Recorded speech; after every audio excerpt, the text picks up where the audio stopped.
Digestive system यानी पाचन तंत्र। दोस्तों, दुनिया में हर इंसान को जिंदा रहने के लिए खाना खाने की जरूरत होती है। हम जो खाना खाते हैं उसे हमारा डाइजेस्टिव सिस्टम एनर्जी में बदल देता है और उस एनर्जी से हमारा शरीर जिंदा रहता है। आज की इस वीडियो में हम 3D एनिमेशन की मदद से जानेंगे कि हम जो खाना खाते हैं उसे हमारा डाइजेस्टिव सिस्टम कैसे पचाकर एनर्जी में बदल देता है और हमारे शरीर को जिंदा रखता है। 3D एनिमेशन की मदद से किसी भी टॉपिक को समझना थोड़ा आसान हो जाता है। तो आइए अब जानते हैं हमारे डाइजेस्टिव सिस्टम के फंक्शन को।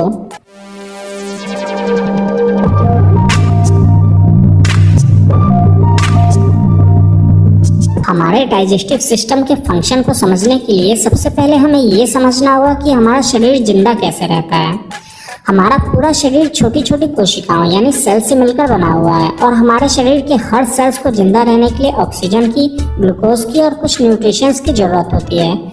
हमारे शरीर के बॉडी सेल्स को ऑक्सीजन की सप्लाई हमारे फेफड़े करते हैं और इन्हें ग्लूकोज और न्यूट्रिशंस की सप्लाई हमारा डाइजेस्टिव सिस्टम करता है। हमारे शरीर में फेफड़े के द्वारा बनाए गए ऑक्सीजन और डाइजेस्टिव सिस्टम के द्वारा बनाए गए ग्लूकोज को बॉडी के हर सेल्स तक पहुंचाने का काम हमारे ब्लड में मौजूद रेड ब्लड सेल्स करते हैं। हमें डाइजेस्टिव सिस्टम के फंक्शन को समझने के लिए हमें हमारे खाने से मिलने वाले कुछ न्यूट्रिशंस यानी पोषक तत्वों को भी समझना होगा। हम जो खाना खाते हैं उस खाने को हमारा डाइजेस्टिव सिस्टम पचाकर उनसे बहुत सारे न्यूट्रिशंस को अलग कर लेता है, जैसे carbohydrate, protein, fat, starch, amino acid, fatty acid और ग्लूकोज। इनमें से लास्ट के सिर्फ इन 3 nutritions amino acid, fatty acid और ग्लूकोज को ही हमारे ब्लड में मौजूद रेड ब्लड सेल्स एब्जॉर्ब यानी अवशोषित करके बॉडी के हर सेल्स तक पहुंचाते हैं। तो आइए अब जानते हैं कि हम जो खाना खाते हैं उसे हमारा डाइजेस्टिव सिस्टम कैसे पचाकर उनमें से एमिनो एसिड, फैटी एसिड और ग्लूकोज को बनाता है। हमारे डाइजेस्टिव सिस्टम यानी पाचन तंत्र में हमारे शरीर के 6 हिस्से शामिल हैं। पहला हमारा मुंह, दूसरा स्टमक यानी अमाशय, तीसरा लीवर, चौथा पैनक्रियाज ग्लैंड यानी अग्नाशय ग्रंथि, पांचवा स्मॉल इंटेस्टाइन यानी छोटी आंत और छठा लार्ज इंटेस्टाइन यानी बड़ी आंत शामिल है। हम जो खाना खाते हैं उसे पचाने की शुरुआत हमारे मुंह से ही शुरू हो जाती है। जब हम खाना खाते हैं तो उस खाने को हमारा दांत छोटे छोटे टुकड़ों में तोड़ देता है। अब हमारे मुंह के अंदर मौजूद स्लाइवेरी ग्लैंड यानी लार ग्रंथियां उस खाने में स्लाइवा यानी लार को छोड़ना शुरू कर देती है। मुंह के अंदर खाना को पचाने का काम यही स्लाइवा करता है। स्लाइवा में मेन 3 एंजाइम होते हैं जो खाना को पचाने का काम करते हैं, लाइसोजाइम, टाइलिन और म्यूकस। लाइसोजाइम हमारे द्वारा खाए गए खाने में मौजूद बैक्टीरिया को मारने का काम करता है। टाइलिन खाने में मौजूद स्टार्च जो एक प्रकार का कार्बोहाइड्रेट है उसे निकाल लेता है और स्लाइवा में मौजूद म्यूकस का काम खाने को चिपचिपा बनाना है ताकि वो पेट के अंदर आसानी से जा सके। अब ये खाना एसोफेगस यानी ग्रास नली से होते हुए स्टमक तक पहुंचता है। ये एसोफेगस 25 सेंटीमीटर लंबा होता है। खाना स्टमक में पहुंचने के बाद स्टमक इस खाने में हाइड्रोक्लोरिक एसिड को छोड़ता है ताकि जो स्ट्रॉन्ग बैक्टीरिया मुंह के अंदर नहीं मर पाए थे वो अब अच्छी तरह से मर जाएं। हाइड्रोक्लोरिक एसिड की वजह से स्टमक में मौजूद खाना और भी छोटे छोटे टुकड़ों में टूटकर पतला हो जाता है। स्टमक के अंदर एक ग्लैंड पाया जाता है जिसे गैस्ट्रिक ग्लैंड यानी जठर ग्रंथि कहते हैं। ये गैस्ट्रिक ग्लैंड स्टमक के अंदर गैस्ट्रिक जूस को छोड़ता है। इस गैस्ट्रिक जूस में रेनिन और पेप्सिन 2 एंजाइम पाए जाते हैं। रेनिन और पेप्सिन का काम खाने को पचाकर उनमें मौजूद प्रोटीन को निकालना है। पेप्सिन खाने में मौजूद प्रोटीन को अलग करके उसे तोड़कर प्रोटीन के एक स्मॉलेस्ट फॉर्म पेप्टोन में बदल देता है। हम जितना ही ज्यादा खाना खाते हैं स्टमक उस खाने को पचाने के लिए उतना ही ज्यादा हाइड्रोक्लोरिक एसिड छोड़ता है। इसलिए जब कोई इंसान हद से ज्यादा खाना खा लेता है तब स्टमक में ज्यादा हाइड्रोक्लोरिक एसिड रिलीज हो जाने के कारण खाना एसिडिक हो जाता है और गैस बनाने लगता है। तब इसे ही हम एसिडिटी कहते हैं। इस प्रॉब्लम से छुटकारा दिलाने के लिए डॉक्टर मैग्नीशियम हाइड्रोक्साइड देते हैं। हम जो इनो पीते हैं वो मैग्नीशियम हाइड्रोक्साइड ही होता है।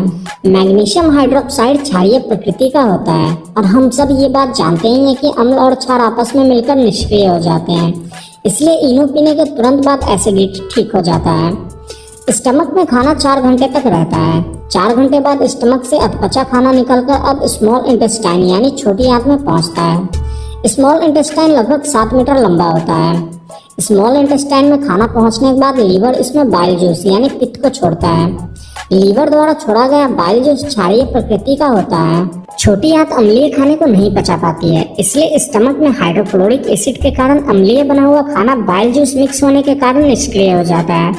बाइल जूस फैट यानी वसा को भी पचाने का काम करता है। स्मॉल इंटेस्टाइन में खाना पहुंचने के बाद पैनक्रियास ग्लैंड इस खाने को और भी अच्छे तरीके से पचाने के लिए इसमें पैनक्रियाटिक जूस को छोड़ता है। इस पैनक्रियाटिक जूस में 3 एंजाइम टिप्सिन, एमाइलेज और लाइपेज होते हैं।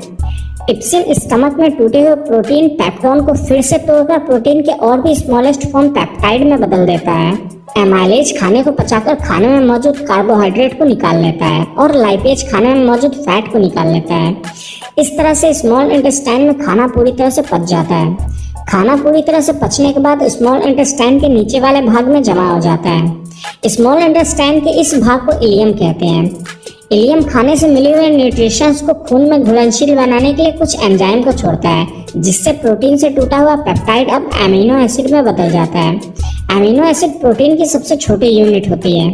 इलियम के एंजाइम के कारण कार्बोहाइड्रेट ग्लूकोज में बदल जाता है और फैट फैटी एसिड में बदल जाता है।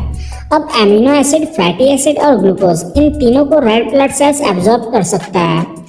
इलियम में फिंगर शेप के कुछ स्ट्रक्चर पाए जाते हैं, इन्हें विलाई कहते हैं। इन विलाई के अंदर ब्लड वेसल्स यानी बहुत ही पतली पतली खून की नलिकाएं होती हैं। जब इलियम में एमिनो एसिड, ग्लूकोज और फैटी एसिड बन जाते हैं तब इन विलाई द्वारा इन्हें एब्जॉर्ब करके ब्लड में भेज दिया जाता है। अब ब्लड में मौजूद रेड ब्लड सेल्स इन न्यूट्रिशंस को बॉडी सेल्स तक पहुंचा देते हैं। खाने में मौजूद मिनरल्स यानी खनिज पदार्थों को स्मॉल इंटेस्टाइन को तोड़ने की जरूरत नहीं पड़ती, इन्हें विलाई द्वारा डायरेक्ट एब्जॉर्ब कर लिया जाता है। हमारे डाइजेस्टिव सिस्टम को प्रोटीन को पचाने में सबसे ज्यादा मेहनत करना पड़ता है। पहले प्रोटीन को तोड़कर पेप्टोन बनाना पड़ता है, फिर पेप्टोन को तोड़कर पेप्टाइड और फिर लास्ट में पेप्टाइड को तोड़कर एमिनो एसिड बनाना पड़ता है। तब जाकर इसका अवशोषण छोटी आंत द्वारा हो पाता है। स्मॉल इंटेस्टाइन में पूरी तरह से पचने और एब्जॉर्ब होने के बाद अब खाने का बचा हुआ वेस्ट मटेरियल पहुंचता है लार्ज इंटेस्टाइन यानी बड़ी आंत में। स्मॉल इंटेस्टाइन में खाना पूरी तरह से पच तो जाता है पर उसमें अभी भी पानी मौजूद रहता है। लार्ज इंटेस्टाइन का काम पचे हुए खाने के वेस्ट मटेरियल में से पानी को सोखना है। लार्ज इंटेस्टाइन खाने के वेस्ट मटेरियल में से पानी को एब्जॉर्ब करके ब्लड में मिक्स कर देता है। अब ये वेस्ट मटेरियल रेक्टम में जाकर इकट्ठा हो जाता है।